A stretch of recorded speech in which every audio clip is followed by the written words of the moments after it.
دوستو یہ بات تو ہم سبھی لوگ جانتے ہیں کہ ہمارا اس دنیا میں آنا بالکل ایک مسافر کی طرح ہے۔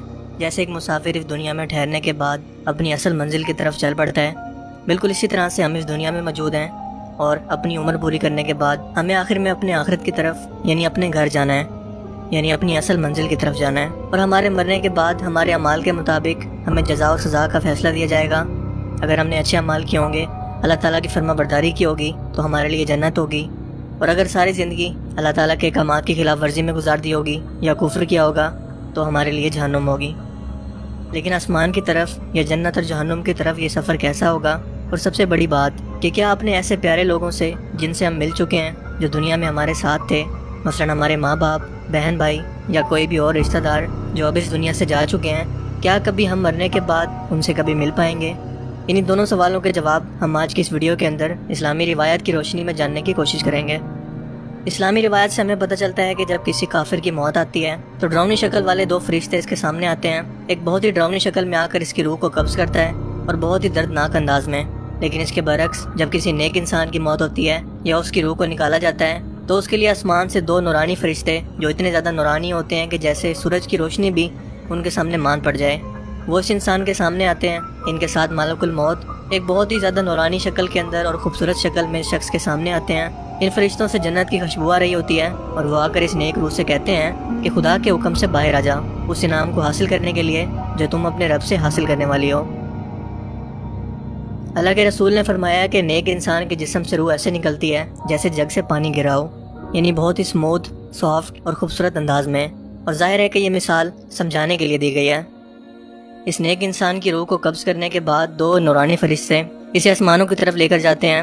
آسمانوں کی بلندیوں پر جاتے ہوئے یہ نیک روح اپنے آس پاس فرشتوں کی جماعت کو دیکھتی ہے۔ آسمان میں موجود یہ فرشتے اس جنتی روح کو جاتا ہوا دیکھ کر پوچھتے ہیں کہ یہ کس کی روح ہے جو اتنے اعزاز کے ساتھ اور اتنے خوبصورت انداز میں جا رہی ہے۔ دو نورانی فرشتے جو اس روح کے ساتھ موجود ہوتے ہیں وہ بتاتے ہیں کہ یہ فلاں ابن فلاں کی روح ہے۔ پھر یہ روح پہلے آسمان پر پہنچتی ہے اور پہلے آسمان کے دروازے پر پہنچ کر وہاں موجود فرشتے پوچھتے ہیں کہ یہ کون ہے۔ ان فرشتوں کو بتایا جاتا ہے کہ یہ فلاں ابن فلاں کی روح ہے جو کہ جنت میں جا رہی ہے۔ اب جنت میں جانے کے لیے پہلے آسمان پر یہ دروازہ آسمان کے پہلے دروازے پر موجود ہے۔ اب واللہ عالم کہ اس دروازے سے کیا مراد ہے۔ اگر ہم سائنس کے نظریے سے دیکھیں تو یہ کوئی بلیک ہول بھی ہو سکتے ہیں، جس کے بارے میں سائنس کہتی ہے کہ یہ ایک کائنات سے دوسری کائنات تک جانے کا راستہ ہے، یا پھر یہ پراپرلی کوئی دروازہ ہی ہو سکتا ہے۔ واللہ عالم کہ اس کی ریئلٹی کیا ہے۔ لیکن اس کے بعد یہ فرشتے اس روح کو لے کر دوسرے آسمان پر جاتے ہیں اور وہاں بھی یہی پروسیس رپیٹ ہوتا ہے۔ دوسرے آسمان کے دروازے پر موجود فرشتوں کو بھی بتایا جاتا ہے کہ یہ فلاں کی روح ہے اور جنت میں جا رہی ہے۔ اس کے بعد ہوتے ہوتے وہ روح 7 آسمانوں پر جاتی ہے اور اس کے بعد پھر جنت میں۔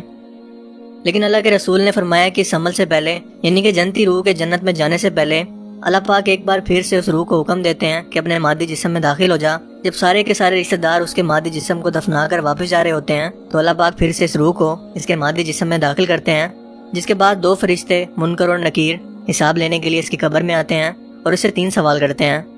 اور وہ 3 سوال یہ ہیں: تیرا رب کون ہے؟ تیرا دین کیا ہے؟ اس شخص کے بارے میں تم کیا سوچتے ہو؟ یعنی کہ محمد صلی اللہ علیہ وآلہ وسلم کے بارے میں۔ اگر کوئی مسلمان روح ہے تو وہ جواب دیتی ہے کہ میرا رب اللہ ہے، میرا دین اسلام ہے، اور محمد صلی اللہ علیہ وآلہ وسلم اللہ کے بندے اور اس کے رسول ہیں اور میرے آقا ہیں۔ جبکہ کافر کے منہ سے ایسے کوئی الفاظ نہیں نکلتے۔ جب یہ جنتی روح ان تینوں سوالوں کے صحیح جواب دے دیتی ہے تو اس کے لیفٹ سائڈ پر دوزخ کی آگ کا دروازہ کھلتا ہے اور بتایا جاتا ہے کہ یہ وہ جہنم ہے جس سے تم نے خود کو بچا لیا۔ اللہ کے حکم پر عمل کرنے کے بعد تم نے اس سے نجات حاصل کر لی۔ اور اس کے بعد اس کی رائٹ سائڈ کا ایک دروازہ کھلتا ہے جو کہ جنت کا دروازہ ہوتا ہے، اور اسے بتایا جاتا ہے کہ یہ ہے وہ مقام جو تم نے اللہ تعالیٰ کی رضا کے اندر خود کو راضی کر کے اور دنیا کے اندر اس کے احکامات کے مطابق زندگی گزار کر اسے حاصل کر لیا۔ یہ آخرت کے اندر تمہارا مقام ہے، یعنی کہ اسے اپنا مقام پہلے ہی دکھا دیا جاتا ہے کہ وہ جنت میں جانے والا ہے یا دوزخ میں۔ اس کے بعد یہ روح 7 آسمانوں کی طرف سفر کرتی ہے اور کہا جاتا ہے کہ 7 آسمانوں پر ایک ایسی جگہ موجود ہے جو کہ جنت اور جہنم کے درمیان میں موجود ہے۔ یہ روحیں وہاں پر انتظار کرتی ہیں جب تک کہ قیامت کا وقت آئے اور ان کو ان کے اعمال کے مطابق فیصلہ سنایا جائے اور جنت اور جہنم کے اندر داخل کر دیا جائے، کیونکہ قیامت سے پہلے یہ جنت اور جہنم کے اندر داخل نہیں ہو سکتے۔ وہ سب کے سب وہاں پر انتظار کر رہے ہیں۔ لیکن سب سے اہم سوال جو یقیناً ایک نہ ایک بار آپ کے ذہن میں ضرور آیا ہوگا اور آپ اس کا جواب جاننے کے لیے ضرور بے چین ہوئے ہوں گے، خاص طور پر اس وقت جب آپ نے کسی اپنے بہت ہی پیارے کو کھو دیا ہو۔ کہ کیا مرنے کے بعد جو لوگ اس دنیا میں اپنی طبعی عمر گزار کر جا چکے ہیں، کیا آپ کبھی مرنے کے بعد ان سے کبھی مل پائیں گے؟ مثال کے طور پر آپ کے ماں باپ، کیونکہ سب سے زیادہ بے چینی انہی سے ملنے کے لیے ہوتی ہے۔ اس کے علاوہ آپ کے رشتہ دار، آپ کی بیوی، بچے یا کوئی بھی اور قریبی رشتہ دار۔ اگر میں تمام اسلامی روایات کو مد نظر رکھتے ہوئے آپ کو ایک لائن میں جواب دوں تو اس کا جواب ہے کہ ہاں، آپ ضرور مل سکیں گے۔ نہ صرف مل سکیں گے بلکہ وہ لوگ آپ کا انتظار کرتے ہیں۔ بالکل ایسے ہی جب آپ کا کوئی قریبی رشتہ دار ملک سے باہر موجود ہو اور آپ کئی سالوں کے بعد اسے دیکھنے کے منتظر ہوں، اسی طرح سے آپ کے رشتہ دار بھی آپ کے انتظار میں رہتے ہیں اور آپ مرنے کے بعد ان سے مل سکیں گے۔ لیکن صرف ایک شرط ہے، وہ یہ کہ جس شخص سے آپ ملنا چاہتے ہیں وہ جنت میں موجود ہو اور آپ بھی اپنے اعمال کے مطابق جنت میں جائیں۔ یعنی کہ اگر کوئی آپ کا رشتہ دار جہنم میں موجود ہے، خدا نہ خواستہ، اور آپ جنت میں چلے جاتے ہیں تو آپ اسے کبھی نہیں دیکھ پائیں گے، نہ ہی اس کی سفارش کر پائیں گے اور نہ ہی اس سے کبھی جہنم کی نجات حاصل کروانے کے لیے کچھ کر سکیں گے۔ اور سیم یہی کیس جہنم کے ساتھ ہے کہ خدا نہ خواستہ آپ کو بھی اگر جہنم میں جانا پڑا اور آپ کا رشتہ دار بھی جہنم میں موجود ہوئے تو یہ لوگ آپس میں جہنم میں مل سکیں گے۔ حضرت عائشہ رضی اللہ تعالیٰ عنہ سے پوچھا گیا کہ حضور پاک صلی اللہ علیہ وآلہ وسلم کے آخری الفاظ جب وہ انتقال فرما رہے تھے وہ کیا تھے؟ ام المومنین حضرت عائشہ نے فرمایا کہ آپ صلی اللہ علیہ وآلہ وسلم کے آخری الفاظ سورہ مرسلات کے تھے۔ اس کے بعد جب آپ بہت زیادہ بیمار ہو گئے اور آپ کا بخار بہت ہی زیادہ شدت اختیار کر گیا تو آپ نے سورہ نساء کی آیت 69 اس طرح سے تلاوت فرمائی، جس کا ترجمہ کچھ یوں ہے: اور جو لوگ خدا اور اس کے رسول کی اطاعت کرتے ہیں وہ قیامت کے روز ان لوگوں کے ساتھ ہوں گے جن پر خدا نے بڑا فضل کیا، یعنی انبیاء اور صدیق اور شہداء اور نیک لوگ، اور یقیناً ان لوگوں کی رفاقت بہت ہی خوب ہے۔ اس آیت مبارکہ سے ہمیں یقین ہو گیا کہ قرآن پاک میں بھی واضح طور پر یہ لکھا ہے کہ جنتی روحیں مرنے کے بعد اپنے قریبی رشتہ داروں اور جنتی روحوں سے ملاقات کریں گی اور وہ لوگ ان کے منتظر رہتے ہیں اور ہمیشہ کے لیے ان کے ساتھ رہیں گی۔ یہ لوگ ایک دوسرے کو پہچانیں گے اور ایک دوسرے کے ساتھ رہیں گے۔ جب حضور پاک صلی اللہ علیہ وآلہ وسلم اس دنیا سے رخصت ہونے لگے تو آپ کو بہت زیادہ خواہش تھی کہ آپ اپنے قریبی رشتہ داروں کو مل سکیں، ایسے لوگوں سے مل سکیں جن کو آپ دنیا کے اندر بھی بہت زیادہ پیار کرتے تھے۔ آپ اندازہ لگا سکتے ہیں کہ حضور پاک صلی اللہ علیہ وآلہ وسلم اپنی ماں سے اور اپنے والد سے کتنا پیار کرتے تھے اور وہ ان سے ملنے کے لیے کتنا بے چین ہوں گے۔ اس کے علاوہ آپ کے چچا حضرت حمزہ جو کہ جنگ احد میں شہید ہو گئے تھے، آپ ان سے کس قدر پیار کرتے تھے اور ان سے ملنے کے لیے آپ کس قدر بے چین ہوں گے۔ اس کے علاوہ حضرت یوسف علیہ السلام اپنے والد حضرت یعقوب علیہ السلام سے مرنے کے بعد بھی ملنے کے لیے کس قدر بے چین ہوں گے، اور حضرت یعقوب علیہ السلام اپنے والد حضرت اسحاق سے اور پھر وہ اپنے والد حضرت ابراہیم علیہ السلام سے۔ اپنی وفات سے تقریباً 4 دن پہلے حضور پاک صلی اللہ علیہ وآلہ وسلم نے ابو معیبہ رضی اللہ تعالیٰ عنہ سے فرمایا کہ اللہ تعالیٰ نے مجھے حکم دیا ہے کہ میں جنت البقیع میں موجود لوگوں کے لیے جا کر دعا کروں۔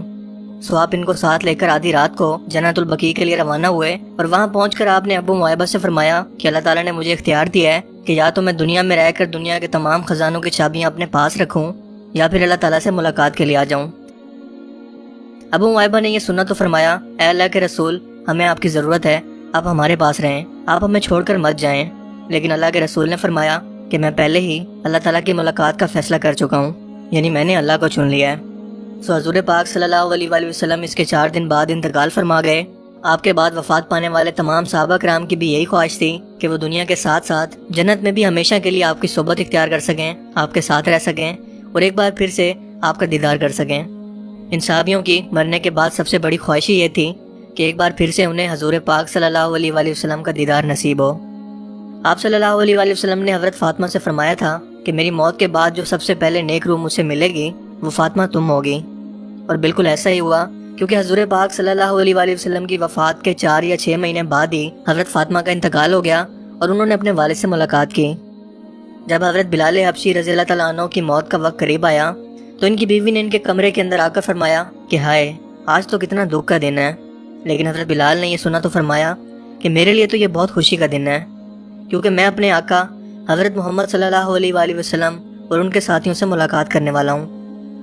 حضرت عثمان رضی اللہ تعالیٰ عنہ کو ان کی وفات سے پہلے ان کے گھر کا محاصرہ کر کے انہیں قید کر دیا گیا، ان پر کھانا پینا بند کر دیا گیا۔ آپ روزے کی حالت میں تھے۔ اسی رات کو آپ کو خواب کے اندر حضور پاک صلی اللہ علیہ وآلہ وسلم کی زیارت نصیب ہوئی۔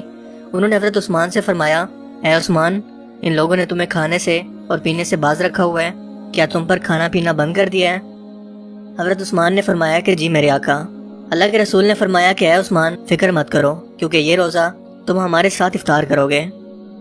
جس سے یہ ظاہر ہوا کہ نیک روحیں آپ کے بارے میں سب کچھ جانتی ہیں، اور نہ صرف جانتی ہیں بلکہ آپ کے انتظار میں رہتی ہیں، اور مرنے کے بعد ہر جنتی روح ایک دوسرے سے ملاقات کرے گی، اور نہ صرف جنتی روحوں سے ملاقات کریں گی بلکہ اللہ کے رسول حضرت محمد صلی اللہ علیہ وآلہ وسلم سے، اپنے آقا سے بھی ملاقات کریں گی، کیونکہ جنت کے اندر جتنے بھی لوگ موجود ہیں وہ سب ایک دوسرے کو مل سکیں گے، لیکن اس کے لیے شرط یہی ہے کہ ہمیں جنت میں جانا پڑے گا، اور جنت میں جانے کے لیے سب سے بڑی کنجی ہے اللہ تعالیٰ کے احکامات کے مطابق زندگی گزارنا۔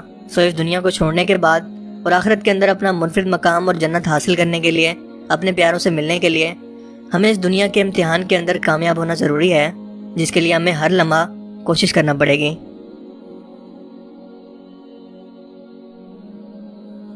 آئی ہوپ کہ آج کی اس ویڈیو سے آپ کو کچھ نیا جاننے کو ملا ہوگا، اور آج کا یہ ویڈیو آپ کو پسند آیا ہوگا۔